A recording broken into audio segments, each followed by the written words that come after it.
Bom, pouca gente não se chocou com o caso da mineira Carolina Arruda, estudante de medicina veterinária que vive em Bambuí, em Minas Gerais. Ela é própria, é mineira, que abriu uma vaquinha na internet para tentar realizar a eutanásia fora do país por causa de uma condição que há mais de 10 anos causa nela aquela que é conhecida como a pior dor que existe. Muitos pacientes impedem essa condição descrevem essa condição como algo semelhante ao que seria uma facada no olho. Um negócio que a gente não consegue nem imaginar. A eutanásia é uma prática proibida no Brasil. O procedimento seria realizado na Suíça. Eu digo seria porque a própria Carolina decidiu reconsiderar a hipótese apostando em dois tratamentos. Um com o neurologista Wellerson Sabá, uma equipe na Argentina que propõe uma nova técnica para tratar a enfermidade, e outra na Clínica da Dor de Santa Casa de Alfenas. É uma instituição que trata essa doença, mas que cobra um altíssimo valor, um valor que, quem sabe, com o dinheiro da vaquinha, ela poderia utilizar essa grana para melhorar. A neuralgia do trigêmeo entrou na pauta nas últimas semanas devido ao drama da Carolina. Nós estamos em contato com um especialista nessa doença, que é o Dr. André Marques Mansão, PhD e pós-doutor pela Faculdade de Medicina da USP. Ele é especialista em dor, de uma maneira geral, e também na neuralgia do trigêmeo. Doutor, obrigado pela participação aqui na Band News FM, em pleno feriado. Um ótimo dia para o senhor. Bom dia, Luiz. Bom dia, Sheila, Roberta e todos os ouvintes. Eu que agradeço a possibilidade de falar sobre essa doença tão importante. Essa descrição é real, doutor? É isso que sentem mesmo os pacientes da neuralgia do trigêmeo? A descrição mais comum, Luiz, são choques que podem acontecer no rosto. Então, são períodos lancinantes de choque que duram aí frações de segundos a alguns minutos, cessando espontaneamente e voltando após algum tempo. Então, tem pacientes que têm choques muito frequentes e muito intensos, motivo pelo qual muitos deles, de fato, pensam em retirar a própria vida, porque o sofrimento é muito, muito intenso. Uhum. Antes de mais nada, deixa eu fazer uma correção aqui. O nome do doutor é André Marques Manzano. O corretor traiu aqui a nossa equipe. Pregou uma peça. E doutor, o que provoca essa doença? O mais comum, Luiz, é uma compressão do nervo por um vaso sanguíneo. Então, há vasos sanguíneos que passam perto, próximos dos nervos. Em alguns pacientes, ele passa encostado, latejando sobre o nervo 24 horas por dia. Isso acaba desgastando uma camada protetora, gerando uma espécie de curto-circuito no nervo. Outro ponto muito importante é a possibilidade de uma doença chamada esclerose múltipla, onde o sistema imunológico ataca essa camada protetora. Tá, bom, a esclerose múltipla é uma doença crônica. A gente pode começar aqui pela neuralgia do trigêmeo isolado. Há alguma coisa que a gente possa fazer para evitar essa doença, doutor? Não há uma prevenção para esse tipo de doença, não. Infelizmente, não. Existe um fundo genético não muito forte, não quer dizer que quem tem a doença vai ter filhos com a doença, mas há uma predisposição genética. Mas, infelizmente, não há algo que a gente possa fazer para prevenir isso, não. Estou vendo mensagens aqui de ouvintes, falando, um deles, né? Tem uma ex-aluna com essa enfermidade, ela sempre sofreu muito com essa doença. Eu recebi agora há pouquinho também no Instagram mensagem de gente que sofreu muito com essa doença e por anos. E recebi algumas mensagens, doutor, comparando um pouco com a dor provocada pela herpes zoster quando no rosto, por exemplo. Ela é comparável de fato, não é? Há alguma relação? Ou quando a gente fala depois da herpes zoster de fibromialgia, essa dor provocada pela pressão no nervo, tem alguma relação? O herpes zoster, em alguns casos, ele pode afetar o nervo trigêmeo. As dores são um pouco diferentes, as dores são mais em queimação e mais contínuas. A dor da neuralgia do trigêmeo típica, ela costuma ser mais forte do que a dor causada pelo herpes zoster. Por outro lado, a dor da neuralgia do trigêmeo típica, ela é de mais fácil tratamento do que a dor causada pelo acometimento do trigêmeo pelo herpes zoster. Mas, doutor, é uma doença que se desenvolve ao longo da vida? No caso dessa paciente, por exemplo, a Carolina Arruda tem 27 anos e relata que tem há mais de 10 anos os sintomas.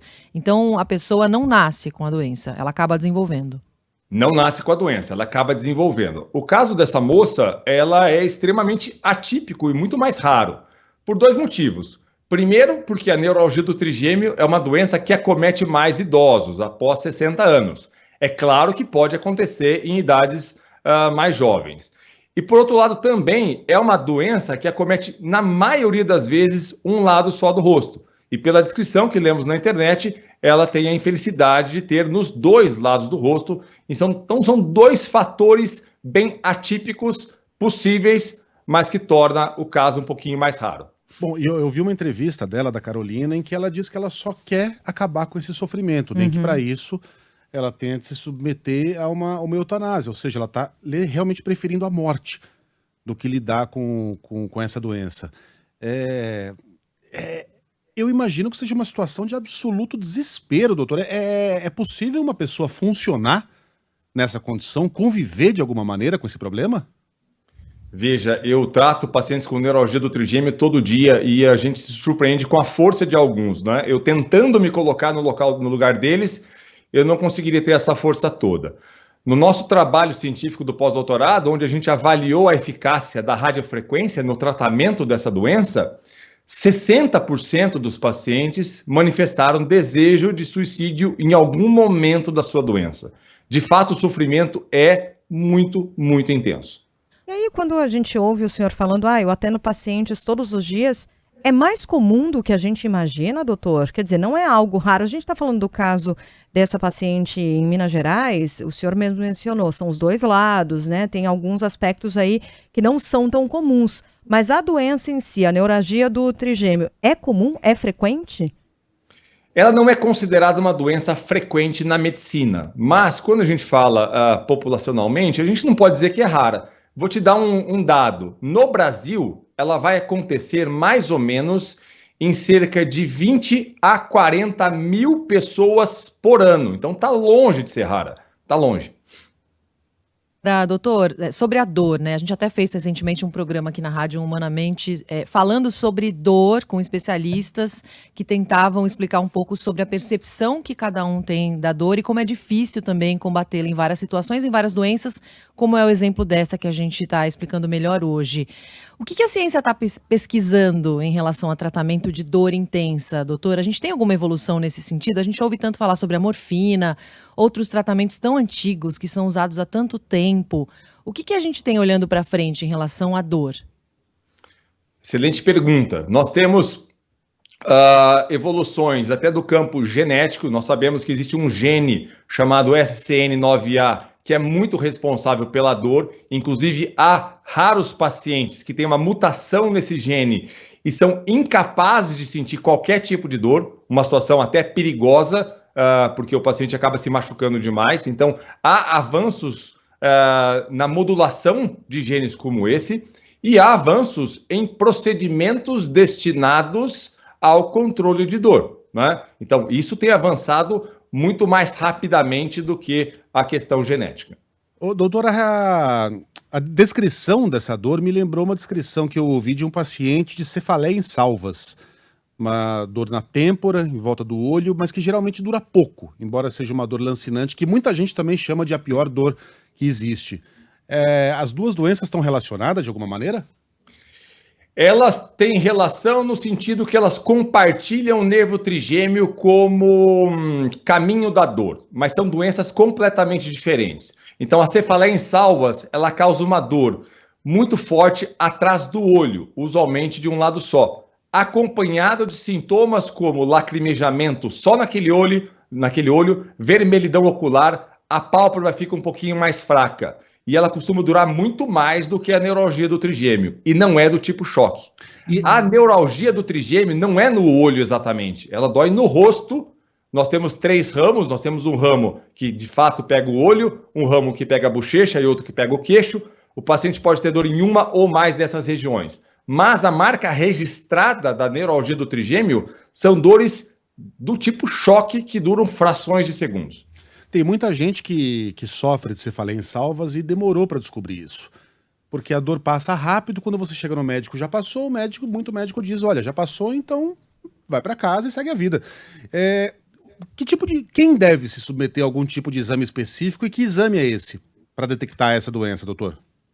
A doença, ela é detectada de forma clínica, é a história clínica, as características da dor. Então, um paciente que tem dor muito forte no olho, que dura minutos a algumas horas, que tem esses sintomas que eu citei em conjunto, lacrimejamento, nariz escorrendo, olho vermelho e a pálpebra um pouquinho caída, do mesmo lado da dor, esse paciente precisa ser investigado para cefaleia em salvas. Exames complementares, como ressonância, vão ser rigorosamente normais. Isso não vai aparecer em exame. Por isso que é importante ouvirmos a história do paciente para fazermos um diagnóstico preciso. Chegou mensagem aqui do Tiago, nosso ouvinte, falando: pessoal, bom dia, eu vejo mais casos da neuralgia do trigêmeo em mulheres do que em homens. É de fato isso mesmo? Pergunta o Tiago. Excelente questionamento, Tiago. Então, de fato, nós temos uma maior prevalência, uma maior frequência da doença nas mulheres. Nós temos uma certa dúvida ainda se isso não acontece porque as mulheres vivem ainda mais do que os homens e estariam, então, temporalmente mais expostas a desenvolver o problema. Muito bem, olha, chegaram várias perguntas e é curioso, né? Quando a gente fala de dor, surgem tantas dúvidas das pessoas, ou associando uma doença a outra, ou com curiosidade, ou com temores mesmo, né? Acho que é muito natural que as pessoas façam isso. Eu fiz a pergunta para o doutor sobre herpes zoster, né? Bem advogando em causa própria, porque eu contei aqui no ar quando eu tive exatamente nessa área do rosto que pega o trigêmeo, uma dor lancinante. Mas imagina, a gente está falando de algo aqui que é grave, né, gente? Que deixa as pessoas nessa situação de desespero. Quando alguém quer tirar a própria vida, é desespero porque ela não sabe nem mais a que recorrer para conseguir vivendo, né?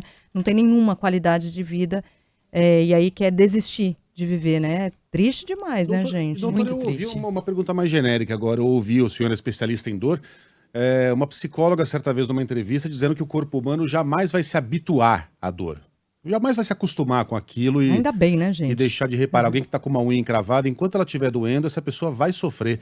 É verdade isso? A pessoa nunca se acostuma com a dor? Eu concordo, não dá para se acostumar com dor, né?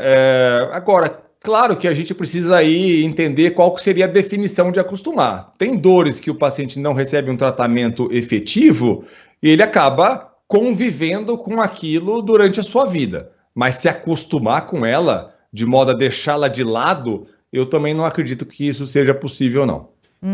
E qual é a pior dor do mundo? A pior dor do mundo certamente é aquela que nós sentimos, né? Não tenha dúvida nenhuma. Perfeito. Mas, é a nossa, sempre a nossa, né? Exato. Não há...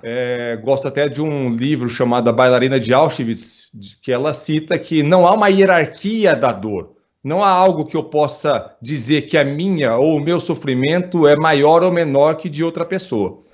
Mas, se você falar para mim qual dor que você não quer ter, eu não quero ter neuralgia do trigêmeo de jeito nenhum, tampouco quero ter, embora tive também um herpes zoster e o meu afetou a região abdominal. Dói pra caramba. Doutor André Marques... Intensivo brabo, né? Para alguém que é especialista em dor. Então. Doutor André Marques Manzano, PhD, pós-doutor pela Faculdade de Medicina da USP, especialista... Falta estudar mais alguma coisa, doutor? Não, né? Já chegou no topo, né? Não, PhD, pós-doutor. Minha Nossa Senhora. Posso fazer uma pergunta completamente fora da pauta aqui? Uma curiosidade pessoal, que não tem nada a ver com os assuntos seríssimos que a gente está tratando? Me permitem? Doutor, uma dúvida de décadas. O que dói mais? Uma bolada nos testículos ou a dor do parto? Ele acabou de falar que não tem hierarquia. Certamente a dor do parto. Tá Certamente. fazendo médico com as mulheres, né? Tá fazendo Você conhece algum homem que tolerou uma bolada nos testículos? Não, mas também não Claro tem... que conhece. Não tem alternativa. Mas qual é a Não, alternativa? Fora que a bolada é rápida. Se eu tivesse A uma bolada é anestesia rápida, ali, o parto eu demora. aplicava em mim, mas é que é muito rápido, né? Olha, eu costumo dizer que se o parto fosse no homem, a humanidade estaria extinta já. A gente não toleraria isso. Você tem toda a razão. E exame de câncer de mama seria também totalmente diferente, né? Não seria aquele desconforto.